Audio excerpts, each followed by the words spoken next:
Alright, so in preparation for this video, I've got some notes, and this time, I am sorry, my dog is barking. I don't know what he's barking at, but whatever. Anyways, in preparation for this video, I got a track listing right here, because I'm not about to just do this at the top of my head, So this is another Dilla review. We're gonna start it off. I just want to say, this is a crazy good, for someone who wanted to separate themselves from a group. It's pretty good for a first solo album. Honestly, really surprising how polished it sounds, and it really does get overlooked.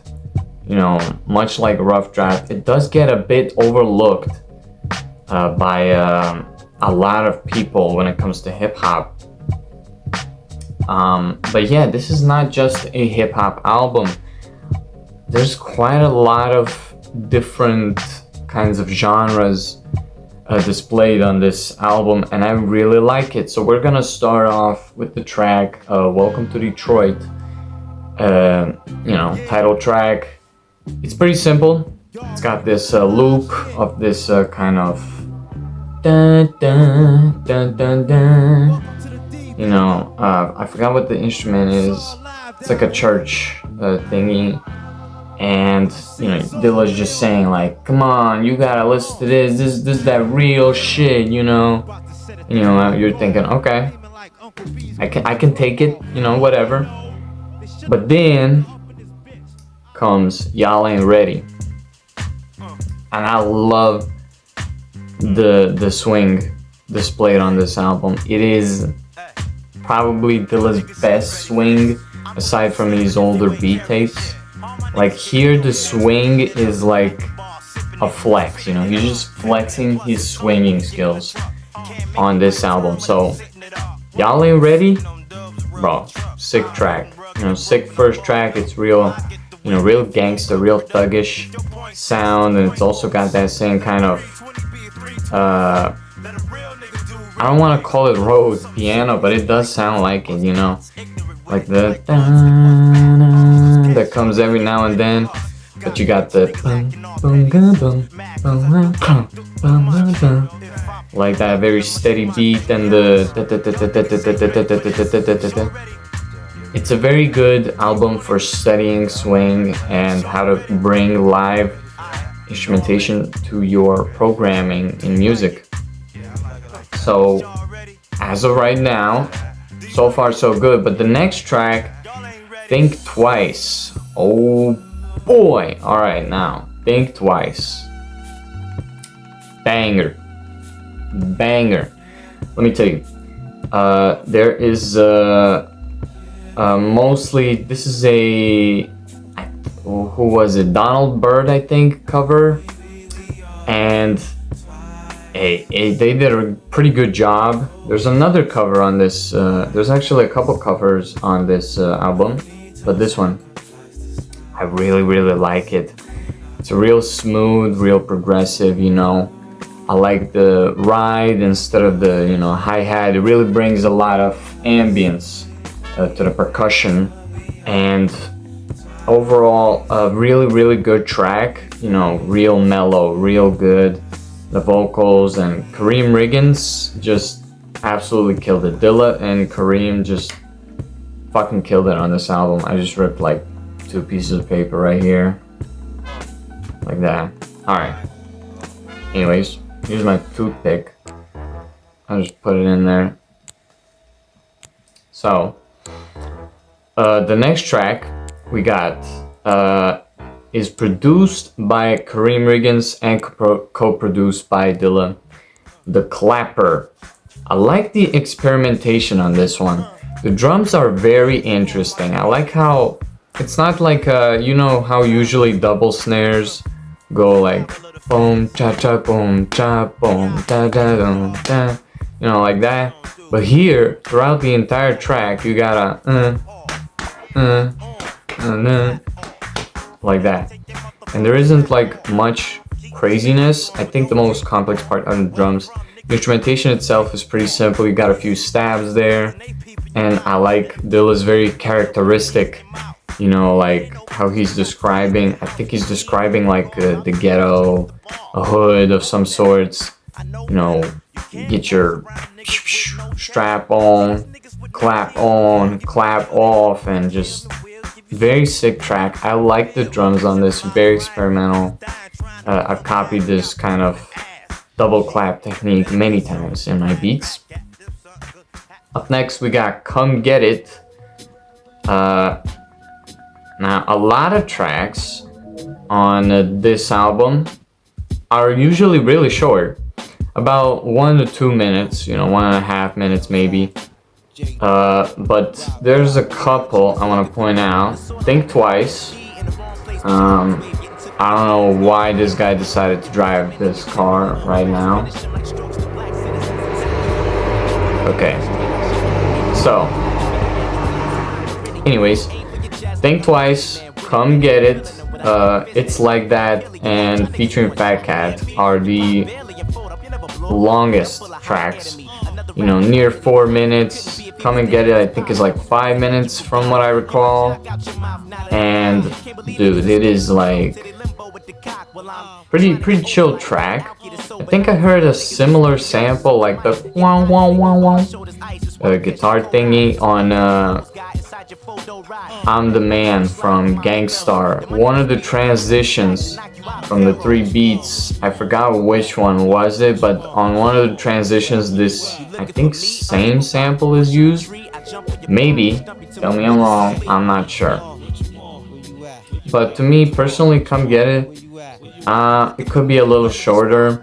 I like the swing, I like the sample, but I kind of find this track a bit boring. No offense, but like, it's not my favorite track. I don't really dig it that much. Like, it's too mellow, and maybe should have come later in the album instead of this soon. But up next we got Pause, and I don't know how he just heard in the sample that little section, that and then they just add the instrumentation on top of that. Super cool track. I really dig the vibe. It's much more aggressive, much more creepy sounding.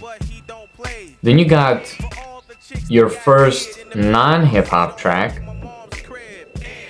which is BBE, which I think is the name of the label, and also is Big Booty Express. Interesting track. I like it. Dilla said that it was like some Terminator shit. I kind of agree, It's got a very uncommon drum pattern, which is the 4 to the floor, which means no snares, only boom, boom, boom, boom, boom, boom. Kind of like a house track of sorts. And it looks like it's raining outside. But yeah, a very interesting choice for the drums, and they go like you got the robotic voice speaking like Big Booty Express and all that. Interesting track. Beach and Them Part 2 is probably my favorite track. Dude, I've had this one on repeat. This is my favorite track. I love the Ohio Players sample. I think it was Pain, the song is called. You got this like 2 pianos, like the loop. It's like dun dun dun dun, and then you got the what is the drum break? Oh my god, Billy Sugar Billy whatever. I think it's something like that. That's my favorite drum break ever. Like the snare sound is so iconic. It sounds like it predated every single FL Studio preset snare. So I love this track. It's so banging, and the whole thing just sounds great. And the rapping, incredible. I recommend you this one. Beach and Them Part 2, banger.